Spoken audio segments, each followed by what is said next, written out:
So it happened. Houston finally spent their money.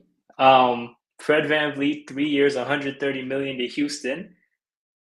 That is, it's surprising. To me, it's surprising because we heard about the potential for Houston to give him big money, but the big money that was floated out was what, 2 years, 83 million. So not even to this $43 million average value, and not even to the 3 year like term of the contract. So they gave him a huge deal.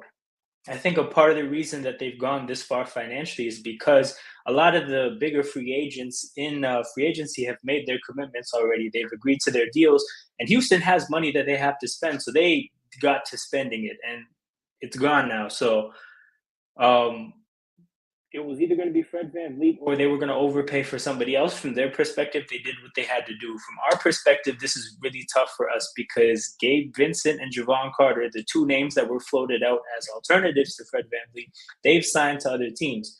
So as far as the basketball side of things, we're in really rough shape now for that specific position. And what I think it does is it puts a lot of pressure on Scotty Barnes. So I think with Scotty Barnes now, buddy, we don't have a whole lot of alternatives. We need you to be a whole initiator now. We need you to be a facilitator. Not that Fred VanVleet is like some elite point guard in terms of playmaking, but he was somebody that could run the pick and roll with Jakob Poeltl. He was somebody that who would handle the ball quite a bit, and he had a 20 assist game towards the end of the year. Um, it is what it is. We're going to have to deal with the ramifications for the fact that we don't have a real point guard anymore as of right now. And the people we're probably going to sign, I'm looking at the names as for who hasn't committed to a team right now: D'Angelo Russell, Seth Curry, who I'm having to scroll down this sheet, this list to find it. Corey Joseph, guys. Ish Smith, my goodness. Uh, we are, oh man. So if you thought Fred VanVleet's defense was frustrating last year and we put D'Angelo Russell on a basketball court, you're going to see another thing coming. If you thought his defense was frustrating last year and we put Seth Curry on a basketball court, you're in for something. If you thought Fred VanVleet's shooting was frustrating and we put Corey Joseph on a court, you're in for something. Oh man, oh man. I see a couple people in the chat. There's 6 people in here. Thank you guys for being here. Make sure you you like the video, sub to the channel. Eric Douglas says we're a bad team. Sometimes when you're a bad team, you have to overpay.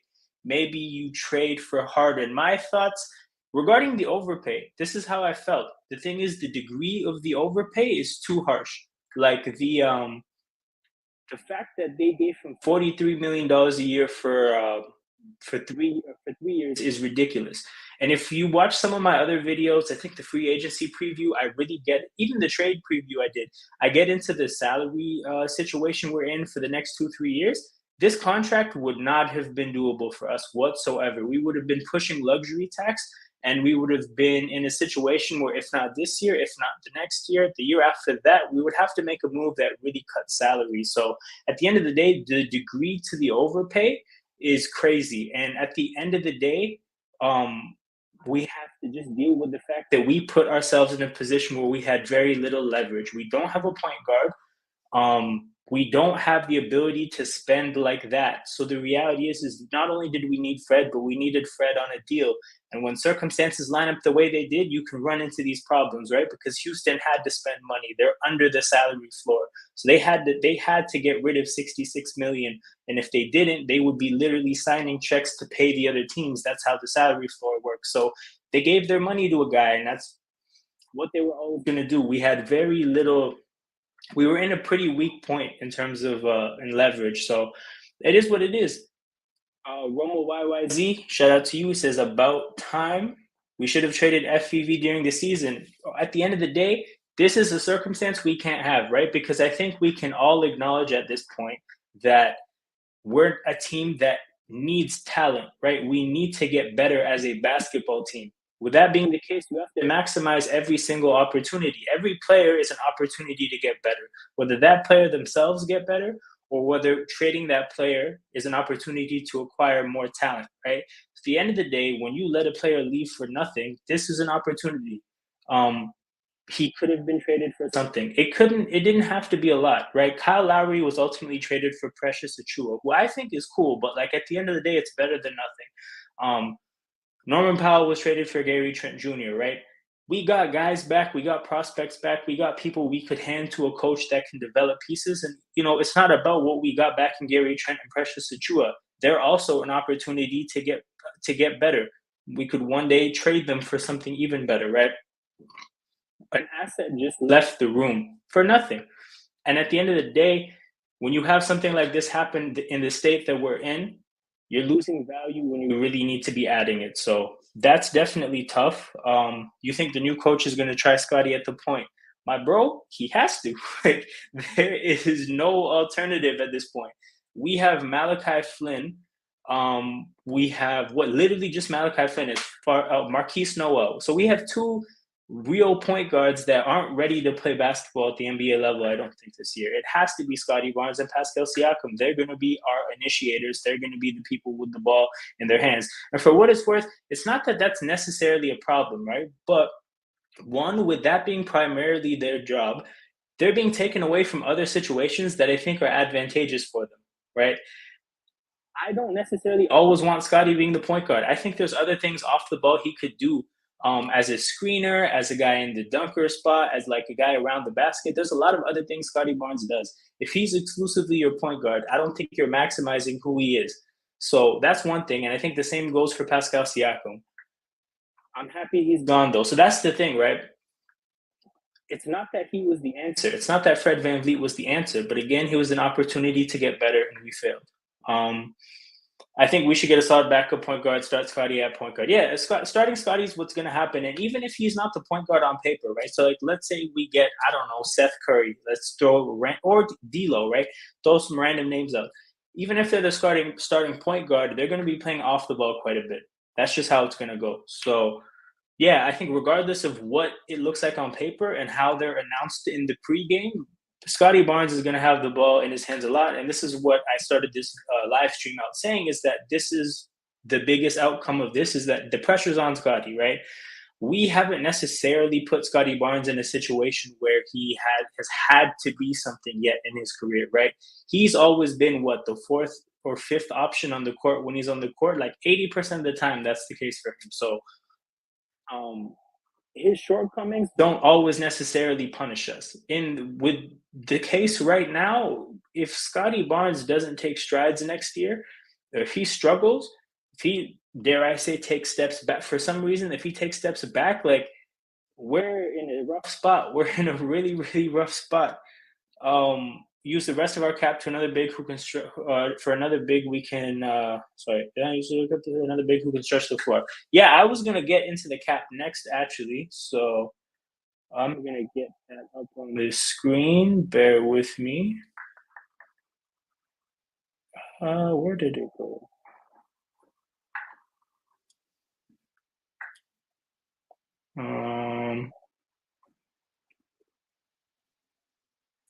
All right, I think I got it now. There it is. So I got a few things here. We got the luxury tax, where we're sitting at in terms of the guaranteed money we have on paper right now. I actually didn't adjust the guaranteed money, but I did adjust the money to spend, right? So as of right now, assuming Thad Young's salary isn't on the books guaranteed and Wieskamp's money isn't on the books guaranteed, because that's the money we can take off, right? We're sitting at around 36 mil to spend. That's part of the reason I don't think we paid VanVleet 43, because of just how much 43 is over 36. If it was marginally, like, if it was closer to that number, we could probably go a little bit over, make a trade mid-season and figure it out financially. But with where we're at, um, yeah, that number was just too high. It was just too high. Scotty's time to shine. That's a fact. That's a fact. So what I wanted to do, looking at this, was basically unpack what the rest of the offseason is would probably look like. So with that being the case, we have a couple of exceptions we can use. So the MLE is worth what, 12.4, I believe. Let me fact check that really quickly. It's worth 12.4, and the biannual exception, the Bay, is worth 4.5. And then we have the minimum exception is worth the minimum salary corresponding to whatever year a person is like just gonna leave that as minimum exceptions. But those are basically the avenues for us to sign players from this point forward. So like I've put out there, we have 11 players right now that are on guaranteed money on the team. 8 of those players I've identified as rotation players. 3 of them as fighting for minutes. So if you look at the exceptions that we have, the mid-level exception and the biannual exception, I'm assuming we're going to use them to get 2 more rotation players. And that's going to fill out a 10-man rotation. We'll make some minimum signings. We'll get some rookies to fill out the last 2 spots on the team. But our offseason is going to go pretty simple from this point onwards. As for what we're going to do with those 2 exceptions, you got to look at our rotation, think what's missing from the rotation. So in my mind, we're missing a point guard, right? We're missing a point guard now. But I'm looking at it like, if you can't actually get the clean Fred VanVleet like kind of player, which we can't. And what I mean by that is a player that can play on the ball and off the ball and contribute defensively within our scheme. Because at the end of the day, organizationally, we kind of, ever since the time we got swept against the Wizards, it feels like we've had an organizational stance against players that can't play defense on the perimeter, right? So with that being the case, I don't know who we're going to sign. I don't know if we would sign D'Lo and Seth Curry. So I don't know what we're going to do, but we need that kind of player. Like, I'm tempted to go further on this list to see if there's anyone I'm missing. Okay, let's go. Terrence Davis, he's just a 2 at this point, though. Who else? George Hill, my goodness, he's still in the league. Austin, we would not be able to pay Austin Reeves. He's a restricted free agent. Ayo Dosunmu, restricted free agent. Yeah, there's not really many options for the kind of player that we would want to get. So I'm thinking we realistically don't do nothing at that position. So we probably use one of the exceptions to bring in that kind of player. And then as for what we need aside from that, Romo said to use it on a big that can stretch the floor. I'm looking at it. So if we add a big that can stretch the floor, that gives us what? Pirtle, Boucher, that big, and then I guess Achua in the front court, like as our 4 and our 5, and then that would leave us with our 3s would be, or like our players in the from 1 to 3. That would have to include Scotty Barnes and who are the other bigger players here? OG. Who else? And Siakam. So now you're looking at Siakam and OG as like a 3 and a 2, right? Because they're both going to start. So you're looking at Siakam and OG as like a 3 and a 2. You're looking at Scotty Barnes as a 1. Like, we're going to be a big team, and we've been angling towards being a big team. But at the same time, my thing is I think last year we had to come face to face with the flaws of being a big team. So when you put a bunch of basically forwards on the court and you benefit from the size in certain ways defensively, there are shortcomings offensively. And a part of that was spacing. A part of that was kind of like just the ability to be good in half-court situations offensively, right? The thing is like we like 6'8" athletic defensive forwards. The thing about 6'8" athletic defensive forwards is that if they have any kind of a polished offensive game, they go at the top of the draft. They go 1, 2, 3. That kind of a profile doesn't get slept on. For those kind of players to be available where we pick them, that means there has to be a flaw. And the flaw consistently was the fact that they don't have polished offensive games. So not to say that Fred is like some elite offensive player, but he's a player that had some polish offensively. You could put the ball in his hands. He was going to make sound decisions. Usually, he wasn't going to dribble the ball off his foot a whole lot of the times. Like you let him take shots over the course of his Raptors career. He took shots at a very high rate. Again, last year was a bad year. But the reality is, last year was a bad year for almost everybody. Right? Like last year is not a great way to assess people because if you did, you would basically reach the conclusion that things don't look good for anybody. And we know that's not the case. We know that the year before that was a lot more encouraging. And the reality is like there's probably a middle ground where the truth lies. But yeah, it's not looking good for what we have to do at specifically Fred VanVleet's position. It would have been good to be in a situation where you could sign somebody, but we're not. Stephen Parsons, thank you. Stephen Parsons is saying they'll trade or pick up a stopgap guard. So they will, and I definitely agree. They have to, so they will. Specific to trading for somebody, that's an interesting suggestion. I'm looking at it like they do have salary that could be traded. Chris Boucher's salary around 11, Otto Porter Jr.'s salary around 6. That's like 17 mil worth of tradable salary. They could definitely move that with the draft pick.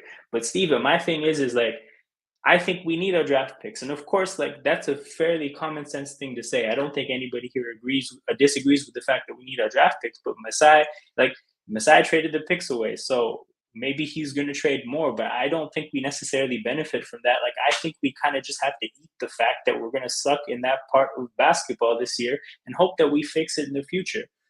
People are going to miss Fred VanVleet. They're just in hate mode at the moment. This is 100% true. The thing is like, as much as I love basketball, I don't necessarily love the social media space of sports generally. So I'm not all the way tapped in, but I learned in the last like couple weeks or so that these free agency conversations have been happening, just how much people hate Fred VanVleet. I wasn't in touch with this. I understand that he's not doing well, but for me it was so simple. Like he was playing 40 minutes a night for Nick Nurse a couple years ago, and he got a hip injury.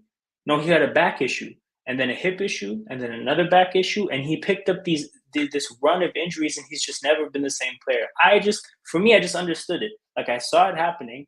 People called that it would happen. Like literally, Malachi Flynn's dad literally put on Facebook, "Hey, if you play Fred VanVleet 40 minutes a night, one day he will not exist the same way anymore." And then it just happened. And now people hate him for some reason. There's like this really weird campaign against him as if it's his fault that happened, or as if he hasn't been a great player for us in the grand scheme of things. This is an undrafted player that literally turned down offers to be drafted so that he could try out for our team undrafted, made the team, cracked the rotation, out competed DeLon Wright, had a hell of a run of shot making in the conference finals and the NBA finals for the franchise's only championship. And then in the afterwards, took on a bigger role, eventually took on a role where he was carrying us for about half a year when Siakam was out, had a career year, was an all-star, and then things just went left ultimately because he got hurt. Like to me, it was so clear things were on the up and up and up and up and up, and then he just played too many minutes. He got a run of the wrong injuries, and he's just never been the same. So I look at it like if you can't distinguish the fact that a player just simply went through a bad run because of circumstances, and also understand that that doesn't make him a figure that you should hate, right? A lot of people are lost in like the rumors and the leaks of the personal interactions that happened within the Raptors, and kind of have reached the conclusion that he's kind of somebody that didn't get along with the young players. But I'll be real, I don't particularly buy into that side of things as a sports fan because none of those things can be actually verified. None of us were in that locker room. None of us had a chance to actually observe anything. We're taking somebody else's word for things, and at the end of the day, things leak for a reason.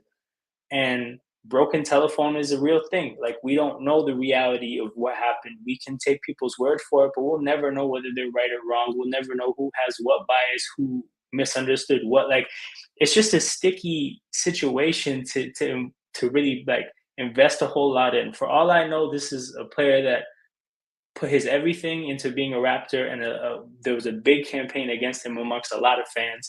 But it is what it is. Like, people are definitely going to miss him next year. When people watch one of our whatever stopgap point guard we get, when they watch him either not be able to make shots or not be able to defend, because that's the reality for most point guards. Most point guards either can't shoot or they can't defend. To have a player that for a long time did both, right? We had something like something special in Fred for a little bit, and then things fell apart. He's not the same. I understand that, but the reality is there might be a circumstance in Houston where he's back to his old form now because he's in a new environment. He's away from a lot of the bullshit. He's in an environment where they're probably going to let him do whatever. Like, he's when you pay somebody $43 million a year, they have a lot to say in how things go.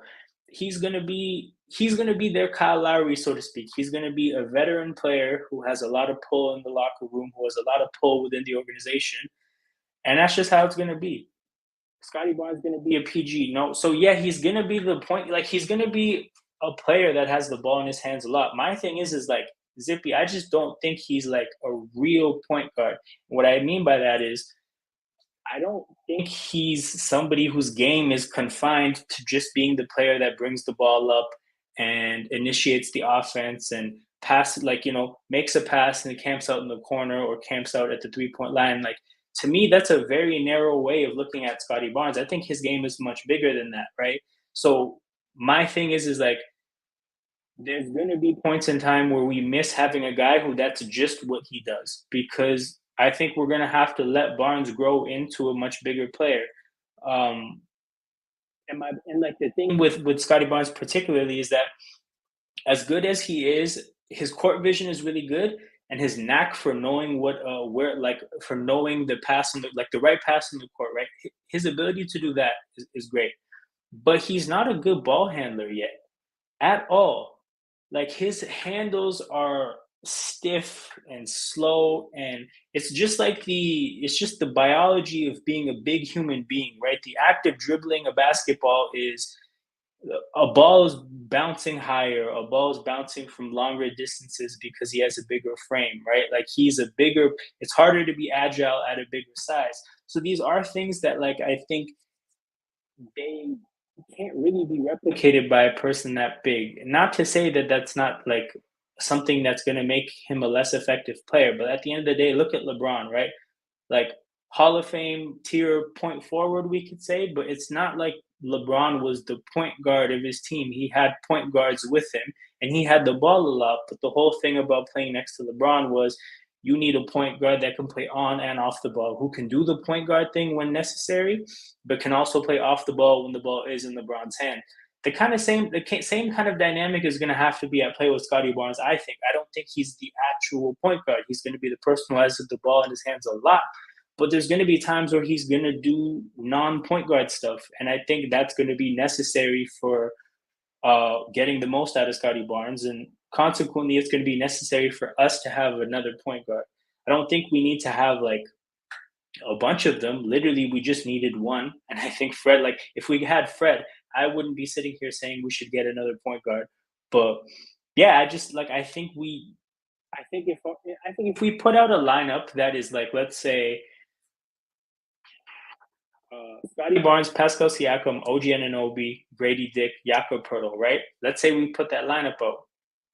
There's going to be points where we struggle to initiate offense. Part of it's going to be spacing, and the reality is we lost that with Fred VanVleet. Fred VanVleet was a floor spacer. Whether he's hitting his shot or not, you have to respect it because of his resume as a shooter. That's kind of like the thing with floor spacing is it's not even necessarily about the player hitting the shots. Defenses have to respect people that they know are good shooters. Until Grady Dick establishes that he's great at making shots on the basketball court in the NBA, they're not going to respect his shot the same. Even though he might come in and be an effective shot maker pretty soon, it's not going to be the same. He was my fave player. I feel you, Lightning Bolt 3.0. I feel you. Definitely, I liked Fred the whole time he was here. I liked a lot about how he just conducted himself. Beyond being a basketball player, seemed like a cool person from what I saw. Again, I'm not too invested in the people that try to paint him to be a bad person. It's gonna be tough. At the end of the day, bro, like however you feel about Fred VanVleet, this is a guy that was a big part of our one championship as a roster. This is a person who literally bled during the finals run. Like some of the pictures of Fred VanVleet during that run, that whole story, it was awesome. Like he's gonna be missed, and he's rightfully gonna be a player that I think a lot of Raptors fans are gonna have fond memories of. But this is a business at the end of the day. Houston had money to spend. They gave him an opportunity that he couldn't pass up, and he's going to be in Houston. He's going to be wearing red the next time he's at Scotiabank, but it won't be Raptors red. So that just is what it is. Yeah, I wanna just like shout out to everybody in the chat that's interacting. This is the second live stream I've done, like a serious live stream. The first one was when Pirtle got the new deal, and people were like, that wasn't really an active chat. You guys are really in here interacting, so big time shout out to you guys. If you're in here, make sure you're hitting the like button. Make sure you're subscribing to the channel. That's how YouTube's algorithm works. It has no way of telling what the cool content is from the not cool content, so it needs your help to identify the more you engage with the content, the further YouTube pushes it out to other people, the bigger the channel gets. So um, that's just how it goes. Not suggesting trading a pick, more so offering a possible starting guard position. Yeah, no, 100%. That's is going to have to be one of two things, right? It's either trading a pick or it's signing a free agent. And as I've done, I've looked through the names of the free agent point guards, and it's not looking good. So a trade might have to be how we do it. And aside from trading a pick, Steven, like we might even have to look into trading some of our other assets, right? Like we might have to consider trading Gary Trent. Like, what does that get us in the market if we trade some of our other pieces? So, like, let's say, like something I feel, especially with how our contracts are shaking out, I think one of Pascal and OG are gonna get traded. And I say that mainly just because I think they're both free agents at the same time, and that would be a huge financial commitment that would have to warrant our team being in a certain place. And I kind of feel that our team might not be in a good enough place to justify paying the money it would cost to re sign OG and Pascal. So part of me feels like one of them is going to get traded. With that being the case, you could 100% get a good point guard for OG. That would be a pretty strong departure from like the organization's philosophy on basically building a team full of forwards. But at some point, something has to give because the whole let's play a bunch of forwards together part kind of didn't work. Um, but yeah, it is what it is. This is we're in a weird spot. There's 7 of you guys in the chat. Just a heads up, something I want to do when I do these live streams is I want to open up the platform to anybody else who wants to be on it. So if there's anyone in here that wants to appear on this stream, I'm doing this stream from StreamYard, which makes it really easy to add people, makes it really easy for other people to join. It's really simple. So if there's anybody in the chat that wants to hop on and get their feelings off about the situation, just let me know in the chat, and I'll find a way to get you the link. Would have loved him back for 20 to 25 million, but yeah, of course, I would have. Here's the thing, Steven, I would have taken him back for 30. That was around my comfort zone, was 30, 31, 32, and I thought that if they were offering around 40 million a year, the rumor was it was going to be for 2 years. So I was thinking, say if we give him 30 million a year over 4 years, right? That kind of does incentivize him to take that deal, right? Because that's still a decent amount. But yeah, the 3 year deal we just couldn't do anything with. Like there is nothing we could do. Sorry, hold on. I gotta send the link to somebody. We're gonna have somebody joining the stream, so stay with us, people.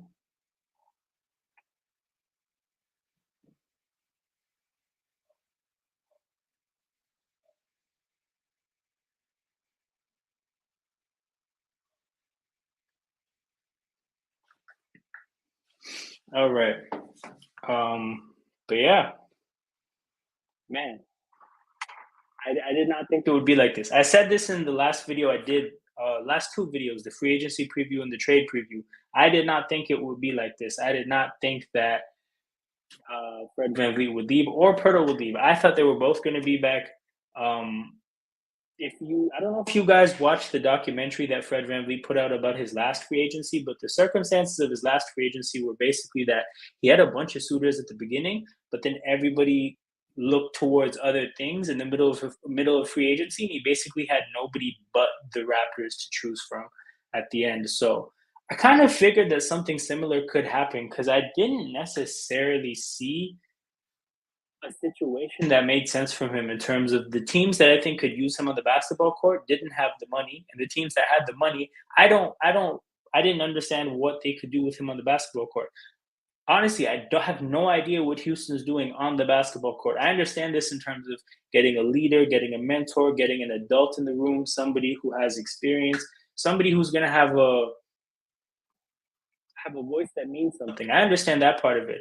But they're a team with a bunch of guards, and not only guards, but some of their forwards are ball handlers too. So to add a tiny, like, I don't understand it.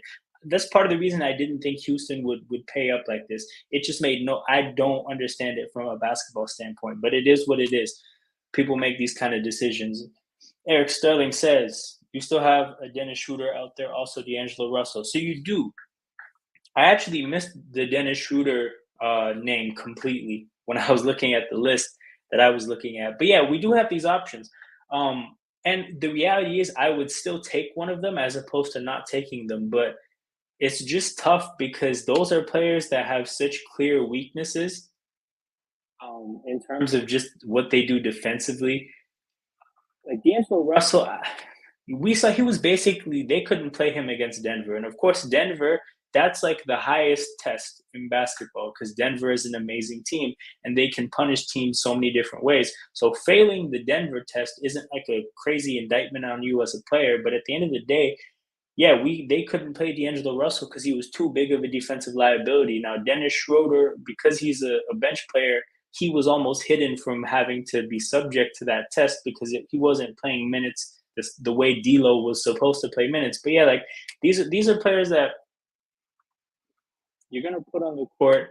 We have Jakob Pertl, so we have the rim protector behind them to help if they get beat on the perimeter. But like you're necessitating that basically a lot of the times the person they're guarding, you're necessitating that there has to be a help defender or somebody to clean up their mess on the perimeter when they get beat. So which is fine because at the end of the day, like we can't be too picky. We need somebody. So I'm hoping that we get a chance to bring in Shooter or D'Angelo Russell.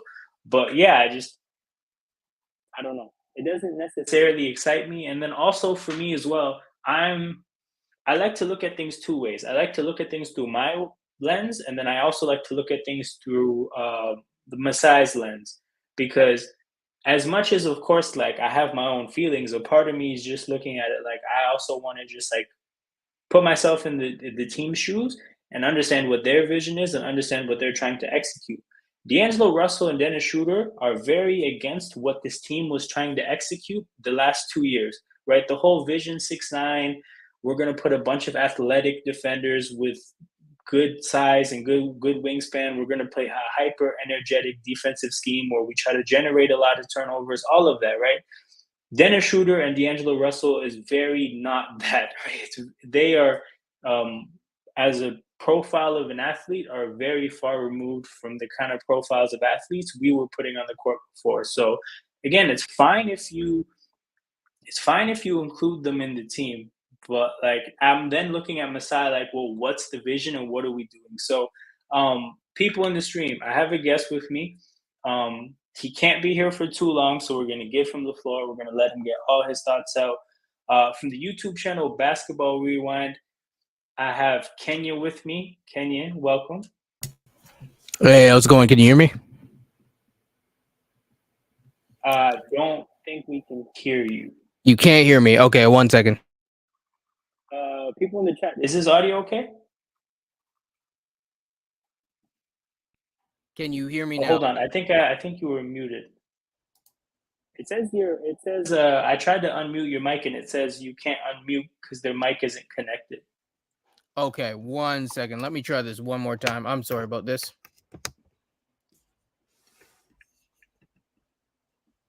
There we go. Can you hear me now? Yeah, I'm not sure. Nobody in the chat said anything. Is it just me or? I mean, I can hear you. I don't know if you can hear me. There we go. How about now? Yay, nay, sort of, kind of.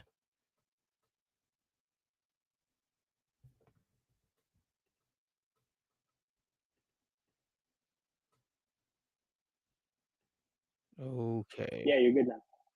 You can hear me?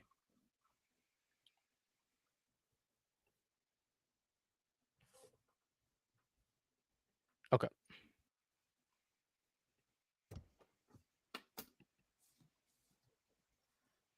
I don't know if you can still hear me. I'm trying. So if not, we can always.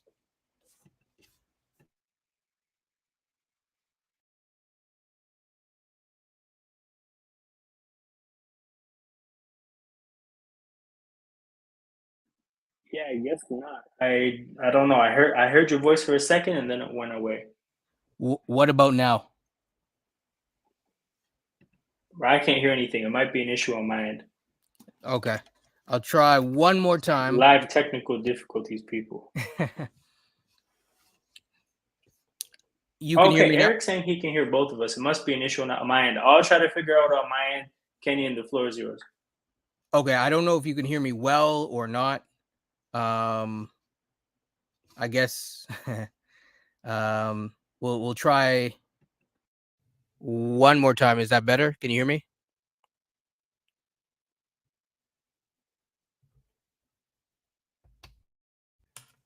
Hello?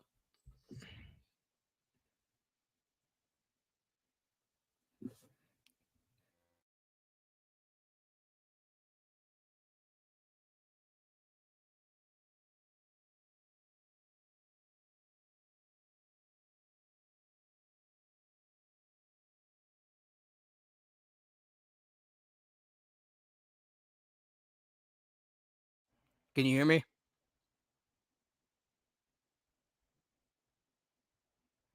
Hmm.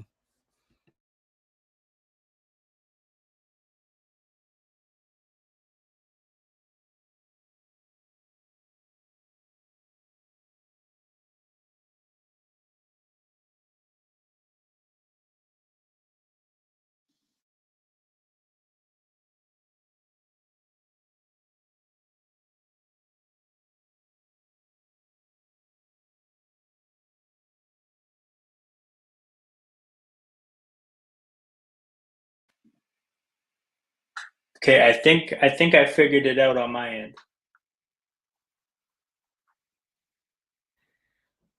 Okay. You can hear me? Figured it out. I'm good. Yes, finally. Thank God. Oh, That took okay. way too Perfect. long. Sorry we wasted your time, Kenyon. Go ahead. Okay. And you can still hear me. Yep. Yeah, the Do, audio is good.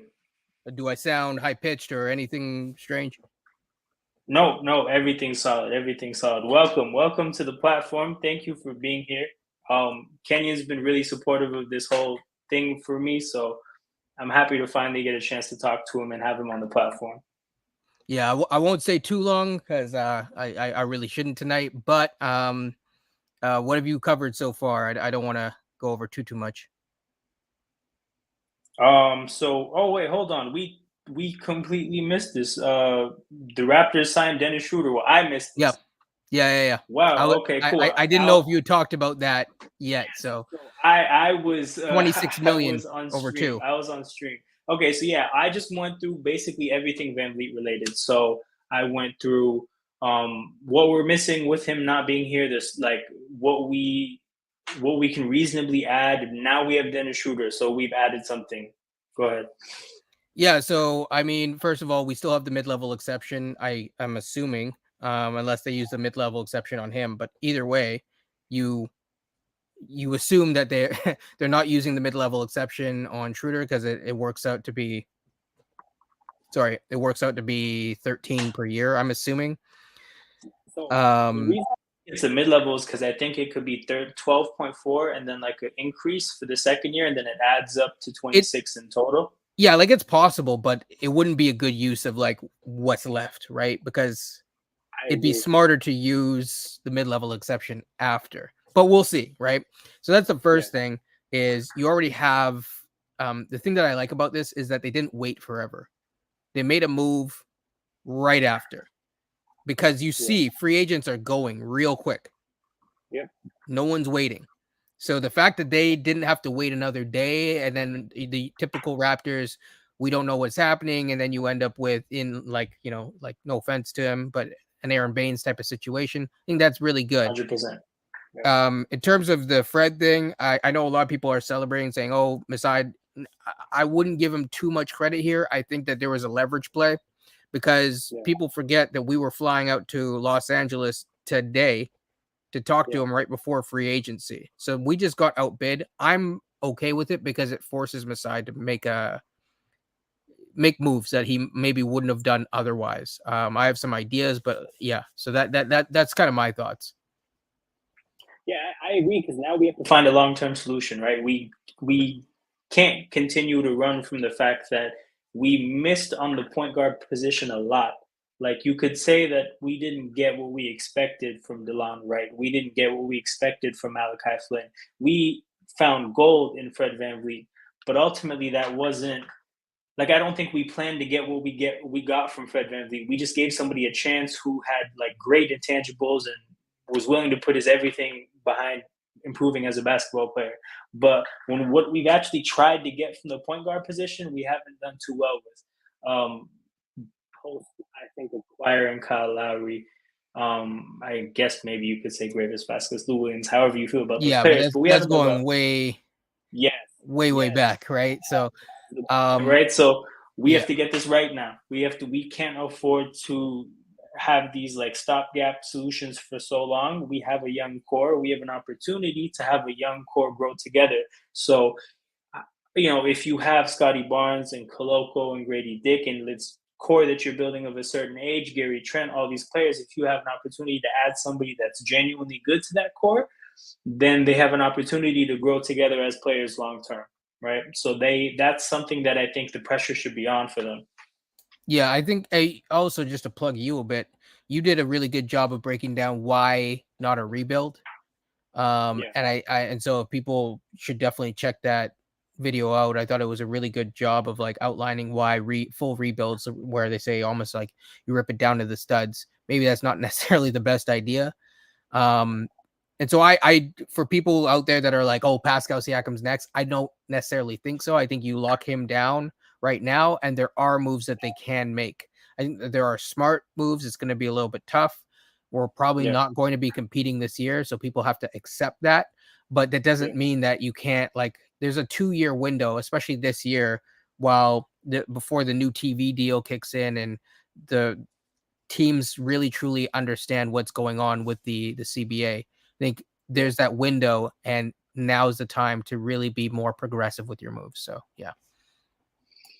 Yeah, that has to happen. We have to take advantage of the fact that, like, the reality is what we do as a team, it's not that important whether we're a 6 seed or an 8 seed, or like, it doesn't actually matter in the grand scheme of things. What actually matters is the young talent that we build that's going to actually contribute to the next contention window, right? The next contention window is all that matters. Like, if anything, winning a championship, the one thing it did to me is it made me really just like feel really ingrained in the idea that championships are all that matters. So, like, whatever you achieve along the way, as long as you get to that end point, that's all that matters. And the reality is we're not going to get to that end point, um, just not being able to acquire good young talent. If we continue to suck at drafting, or maybe that's putting it harshly, but if we continue to just not be able to draft good players, we won't be able to make enough free agency moves or enough great trades to compensate for it. So the reality is, again, now, like, Masai's he's in a spot where there's no running from this issue, right? You can only draft forwards for so long. At some point, this issue has to be addressed long term. We're a franchise that, if anything, historically, the point guard position is something that you could say we have an appreciation for, because in the darkest of times, we kind of always had a point guard. Like, when things were really bad, at least having Jose Calderon was fun, right? But before that and after that, we had Alvin Williams and Kyle Lowry. So, we got to get that position right. And something I want to propose to you is that so early in the stream, when I'm talking about point guards and, hey, we need a point guard, we don't have a point guard, a lot of the chat was talking about, hey, but isn't Scotty the point guard? Or why not play Scotty at point guard? Or the coach is going to play Scotty at point guard. And now here we have knocked twice, saying thank God Freddie is gone. Scotty going to be happy. That's not necessarily related to the point guard position. There's some off the court gossip. But what do you think about the idea of Scotty Barnes being the point guard? Well, I'll say this: they have a veteran in Dennis Schröder. However, people feel about Dennis Schröder aside, he's a good point of attack defender. I think he played pretty well this year overall. He probably wishes that he didn't mess up the bag a couple years ago, but obviously, he's getting some of that back now, Yeah. for sure. What I will say is to kind of before I address your question directly, I'll kind of take it in a different direction. I'll look at like the 905, right? The 905 didn't really have a set point guard last year. I guess the closest thing was Jeff Doughton, but they didn't have someone who's like really truly coming up as a point guard. You've seen sometimes with the summer league teams how awful it gets without a point guard. It can get pretty nasty on offense. So having someone like Noel, for example, on our, coming into the summer league, and presumably, he's spoken for a two-way contract. That kind of stuff is really important from a developmental like infrastructure standpoint. Yeah. Now going one level up, back to your question, Scotty Barnes right now, he can be a point guard, but it's a project, right? Like you're looking at realistically, if I'm just being completely honest, it's a 2-year project. He needs to be better at dribbling. He tends to pick up his dribble in the middle of like his best playmaking stuff is in full court, is in fast paced action. So that's why this coach is good for him. But at the same time, him initiating the offense is probably not going to look like a point guard traditionally would look like. It just, don't think that's a skill set that he needs to grow. That doesn't mean that he won't get there. It's just him being an offensive initiator may not look like like any other person before. So I agree, and I think I brought up earlier a couple of the things that you said. One, he needs to work on his handle. That has to change for sure. And Yep. two, the way I look at it is like Scotty Barnes will always, regardless of where things head, he will have the ball in his hands quite a bit, and he will do his fair share of initiating, right? Regardless of the term that you put on it. But like, is Nikola Jokic a point guard? No, but he initiates a lot of offense, right? Like at times, is Giannis a point guard? No, but he initiates a lot of offense. Like the fact that he has the skills to initiate offense, to me, don't necessarily like necessitate boxing him into what is a point guard. I think he's bigger than a point guard. So his game should more be about developing the total package of what he could be, as opposed to saying, "Hey, try your best Ricky Rubio impression," because that's not the point. That if we turn Scotty Barnes into that kind of a player, I think we're messing up the development of Scotty Barnes. So, a couple of the things I had to say in that regard were we need that guy besides Scotty Barnes, right? We need him to be able to do his other stuff. That can't just be the totality of what he is. But also, I think, particular to Scotty Barnes, the handles have to get better, but also just the face-up game as a whole has to get Well, better. that's I what look I at it was. like, Yes. yeah, Sorry, I didn't mean to interrupt you, but that's what I was going to good, good. actually suggest. Is that one of the things is his face up game as well as his pull up. The release is quite slow right now. Even Hey, one second. Just go ahead while you do this. I'm just gonna quickly get my charger and come back. So like oh, 30 okay, seconds. cool, Just cool. So yeah, so basically, what I was going to say is that um his shot form has gotten better, it's smoother, but he really needs to do a much better job currently of, how do I say it, his release isn't really fast. So if I compare his release, and I don't know if you're hearing this while you're going grabbing your charger, if his release can get, like, if you look at Grady Dick and you look at all of his jumpers, it's like the same smooth fast release. It's Stephen Curry level. So it needs to get faster. When he gets there, I think it'll be fine. And then yeah, I'm gonna just wait till you get back, and then I actually have to go. So yeah. I'm here, and I heard all of that, and I definitely agree. His like, and this is the thing about Scotty Barnes is everything for him is a project, right? He's been in the league for 2 years, but he's another 2 years away from being the player that I think a lot of people envision when they see him. So Gonna let you go, Kenyon. Thank you for making an appearance. Everybody who's in here, make sure you check out Basketball Rewind. He's Thank doing a you. lot of You awesome need more content there. subscribers, sir. I'm serious. Your That's a work is fact. good. So That's I a want to fact. see you out there more and stuff like that. So yeah. Thank you, thank you. Yeah. I'm all the way committed to it now. I was kind of like come and go with my content for the first year of my channel, but I'm all the way here now. So look forward to working with you. And yeah, just make sure anybody that's in here, go check out the channel, go run his numbers up, like all his videos, subscribe to the channel, and yeah, I'll be on the channel at some point as well. So me and Kenyon will be doing a lot of work together. Yeah, appreciate it and enjoy the rest of the night. I don't know if you're celebrating or if you're sad, but either way, enjoy it. So it's Canada Day weekend, people. So yeah. That's how it goes. That's how it goes. All right, thank you.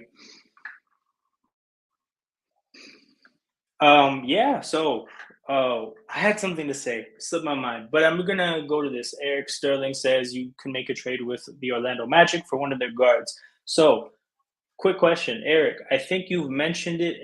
You mentioned you a couple times in these chats. So, are you like, what team are you a fan of? Is it another team? I'm just purely curiosity. I don't actually, doesn't actually matter. In terms of making a trade with the Orlando Magic, I'm gonna be honest with you. If you're referencing Jalen Suggs or Cole Anthony, I'm not interested. Not to say that like they're just trash, because that's being harsh. But the reality is that if we're gonna make a point to trade for somebody, I would just rather have it be somebody with a higher ceiling. And I think they're gonna keep hold of their higher ceiling players because they're in a really good spot to develop young talent. So I don't really think that there makes it like I don't think there's necessarily a need for them to trade anybody they don't want to. And if they, as a team that's developing young talent, decide to trade somebody, I think that's an indictment on the player because that's their own assessment of the fact that the player isn't that valuable. They can afford to trade him. So, yeah, that's just how I feel about Orlando's players. I don't necessarily love Suggs or Cole Anthony. So, personally, I would pass, but I mean, I could be wrong, right? Who am I? LA Lakers. Okay, that's cool. That's cool. Oh, with being a Lakers fan, Eric, can I ask you to, in as long or as short as you want to put it, just like, what is your opinion on Dennis Schroeder, his game exclusively last year? I don't really care about anything he did in the past before that, but just how do you think he played last year? What were his strengths? What were, the weaknesses?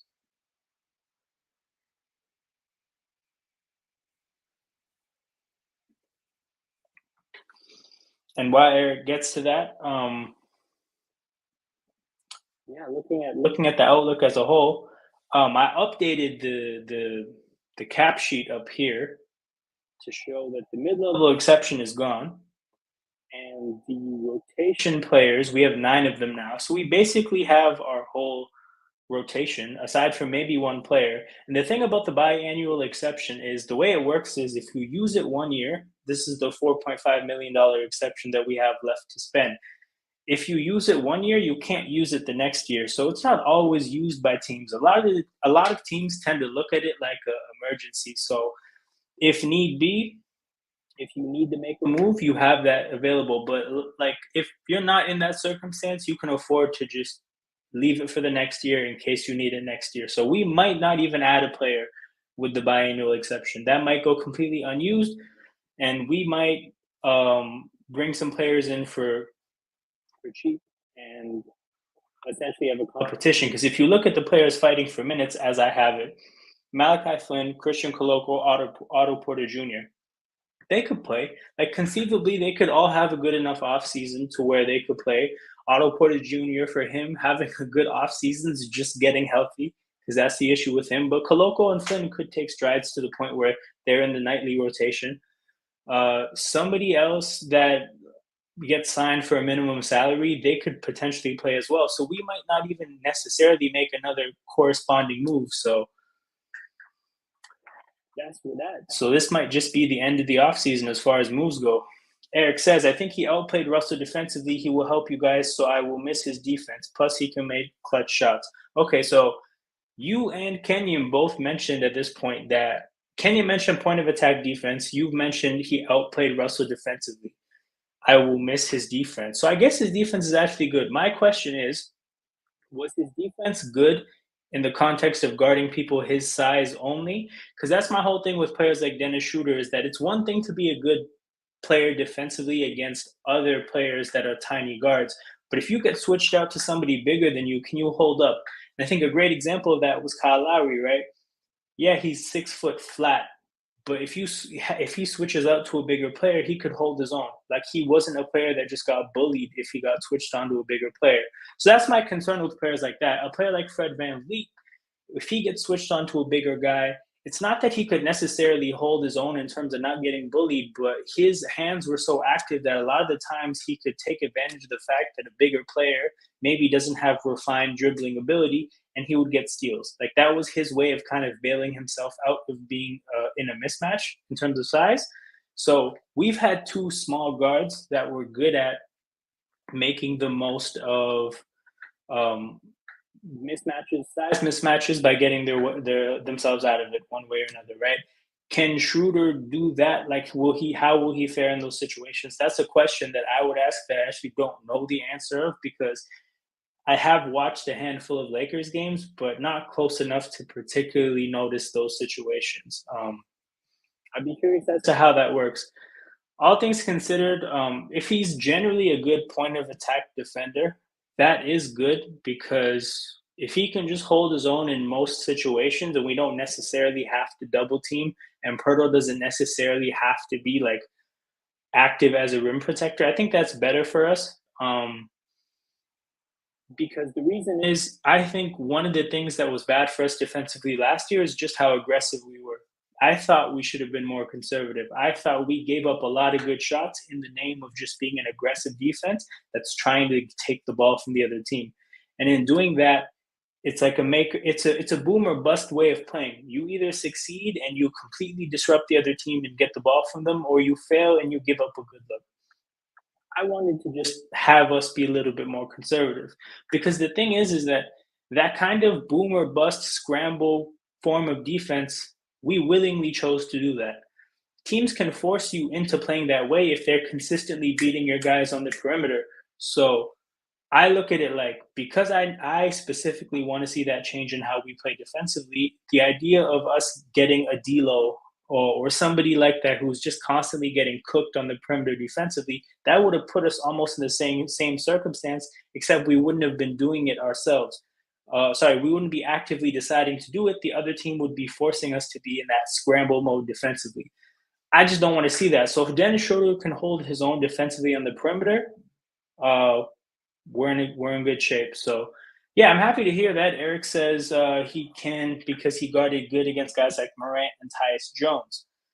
Okay, no, that's good because if you look at Morant and Tyus Jones, like they're both highly effective in different ways. So that's uh that's him holding his own against an athlete and like a tactical like technician that Tyus Jones is. So different kind of players. We've been live for an hour. I'm gonna shut the live stream down at this point. I'm probably gonna sit back and collect my thoughts a little bit more on the whole situation and probably put some content out tomorrow. If not, I'll definitely put some content out the next day. Um, but yeah, this was an interesting stream. We had I was here to talk about Fred VanVleet, and then they signed Dennis Schroeder while I was here.